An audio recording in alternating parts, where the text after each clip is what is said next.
Today I've got this Master Pro Series 6230. It's the padlock I showed you the other day. I didn't pick it on video because I'd already picked it before I did the video and I didn't have a key for it. But I had a big bunch of these master keys and I've repinned it now to this key. So it all works nice now. That's the bitting on the key. But since I've repinned it, I'm struggling to pick this one open. I've messed about with it. I've only actually picked it once. So I thought I'm just going to stick the camera on. See if I can do it while the camera's rolling. So let's see if we can get it open. So when I repinned it, I didn't actually do a lot. I kept all the driver pins the same because they're all spools, so I thought that'll do, that's good enough for me. Then I just moved a couple of the key pins around into different positions so there was the correct height for the new key. And then I just had to replace a couple. And I didn't have any pins to fit it at first. Then I remembered I had a little bag of American 1100 pins which was sent to me from the States with an American 1100, believe it or not, from Rubber Band last year. So I tried them and they work a treat. So that's what I've done. So now I've got a nice working lock with a key. And I just need to pick it open on camera and then I can put it to one side. That's done.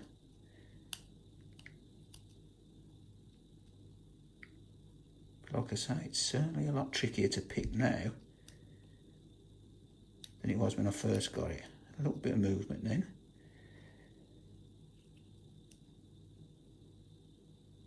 I know it's not the best camera shot. Trying to do it holding it in my hand up against the camera. And after the bead starts getting heavy, so I want to get this open.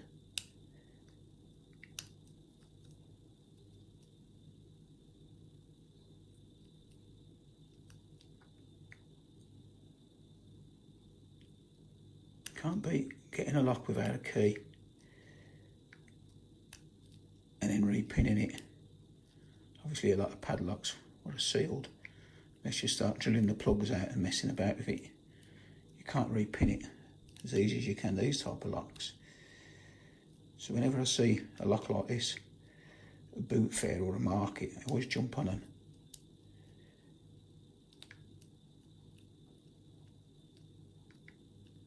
This is not going to open for me today. It's playing games with me. Let me just change the pick. Yeah, it's certainly going camera shy.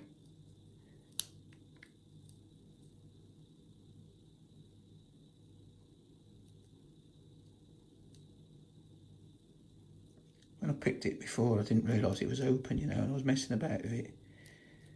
Then I realised I'd picked it, but the tension tool was just stuck on the bottom.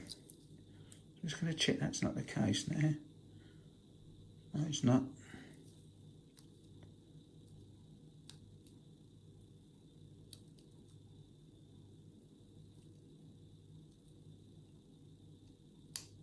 There we go.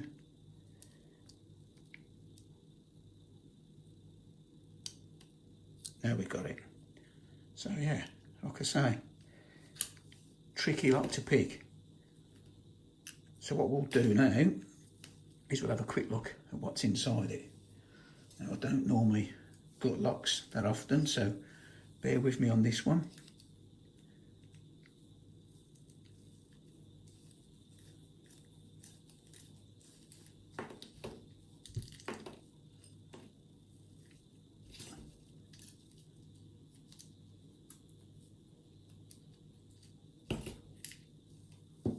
So there's the core, and this is one which is crimped, so you haven't got to mess about getting the circlip off, which isn't a bad thing. So I've got my little pinning tray. It's a new pinning tray. I've put my little sticker in it, and it cost me £6 off eBay.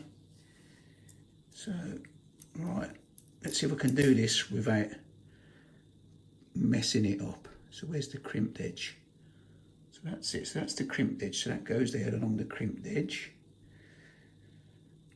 So what I'm going to do is just push it through and then we'll just pull the pins out one at a time. Easier said than done.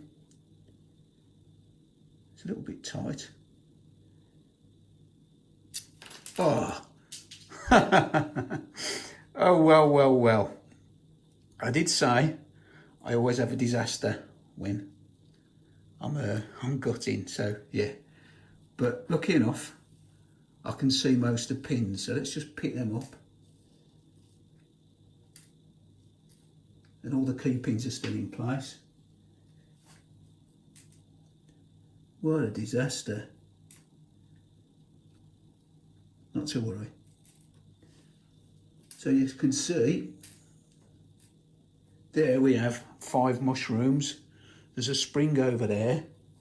And I think, oh, not mushroom spools. I think the other one's on the floor. 1 second. No, I can't find the other one. Not to worry. It'll turn up. But the other one's definitely a spool as well. So we'll just quickly go through these now. What a disaster.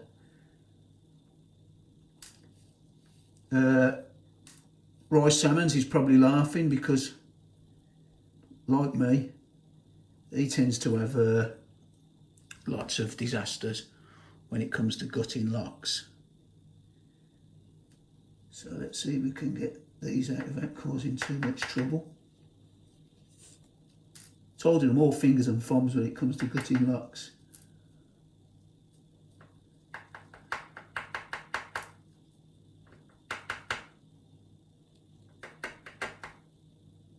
Yeah, not going as planned, is it? Right, tweezers. That's definitely in there. That's that way. That's that way. So number 3.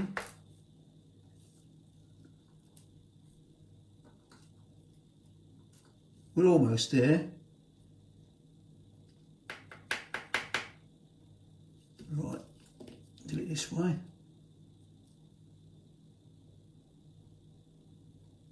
That's number 5 and number 6. So apart from missing that one spool, which I will find, that's it. I'm not going to mess about with the springs. So that's what was inside here. So anyway, this video's dragged on long enough. Look, we're into 8 minutes now. So that's it for now. Sorry about the gutting disaster. But as always, thanks for watching, and I'll see you again next time. Try it a bit.